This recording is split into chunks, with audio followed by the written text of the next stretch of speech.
bad need to walk by. I live in like no other. You want ya na kwachu, nyapi to power live. I don't need talk and you go no feeling good para. They chain them to trees in this way. They lash their bare backs. When there are cats and the blood is coming out, they leave them attached to the tree. By so doing, the wild animals in the forest will be able to sense the smell of the blood.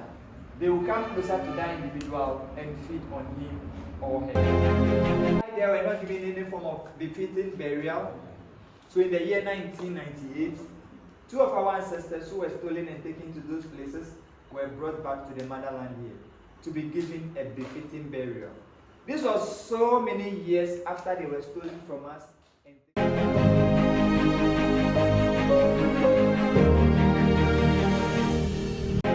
Descendant of those people who were involved in the slave trade, visiting this place and supporting the site. So the wall we have there is known as the Memorial Wall of Return. It was erected in the year 207. The idea was that whenever we get the descendants of this trade coming back to the motherland here, they make a donation and it's on.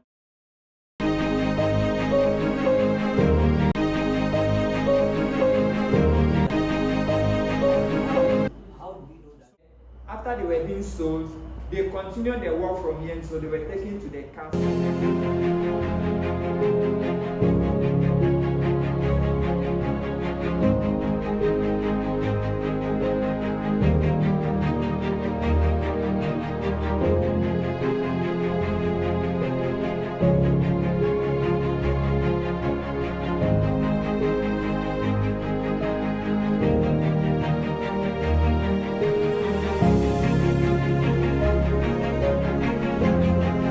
Slaves for trade, and those slaves were taken from all walks in Ghana. And so my question is, there were people from Salega, probably they will speak Wala or any other, and people from Gambaga, they will speak Gamba or Mapuche and the rest. And so converging them here in Assin here, perhaps Fanti is here. How were you able to communicate with these people and the Europeans? What was the medium of communication that you were able to sell those people? So those who were bringing the individuals brought them all the way to this place. While sitting on the journey, they didn't even want them to communicate among themselves. Because if we are able to speak the same language, we'll be able to plan our next move. So bringing them all the way from those places, there were times they spent over 7 months getting to Assin Manso here. So they intentionally even separated them. So if you can speak Gan, you can speak Gan, you can speak Gan. Have more education that you could learn language of other people, and if you couldn't come from the south or from the north to the south, it's difficult to have learned maybe the language of Gan or maybe the language of Fanti. My question is, even the raiders themselves, how were they able to even identify that slave A, the language spoken is Gan, and slave B also speaks Gan? So these are people who went around to take people. So let's say I come to Gan, or I come to Accra, and I decide to pick people from different places. I know where I'm picking my people. And it's not only one raider who was going with these people.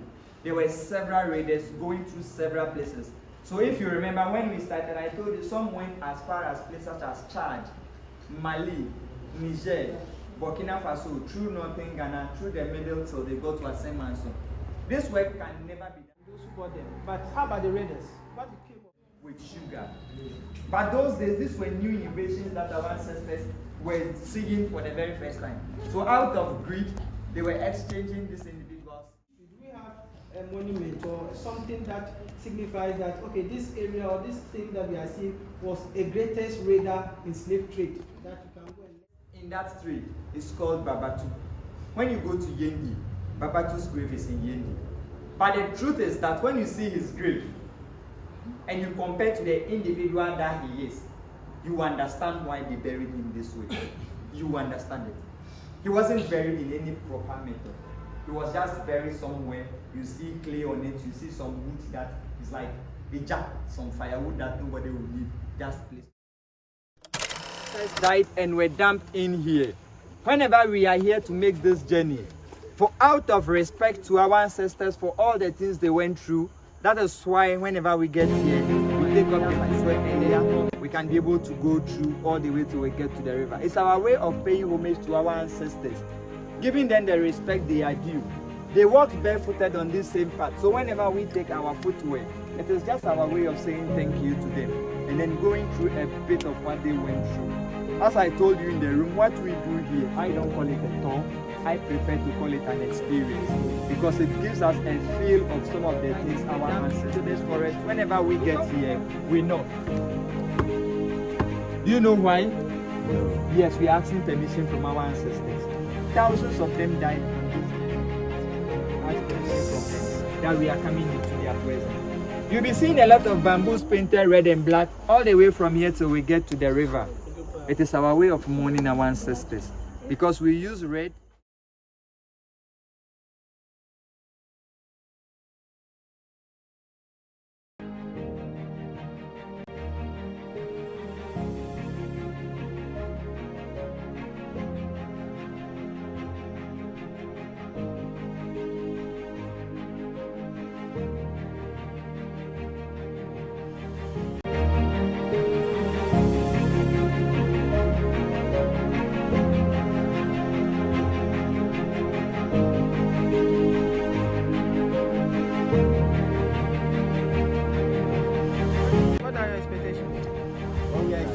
That the place will be such a historic place like they claim it is, because per the empires we have made, we realize that it's a place where our ancestors.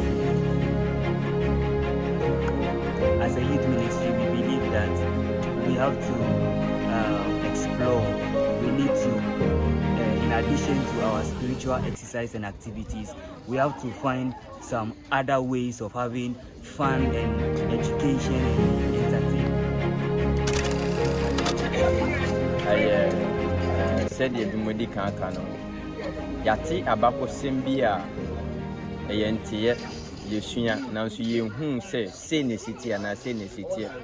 And Tiabo who they will not your constant bear you don't hear about maybe you free and maybe I will support mine.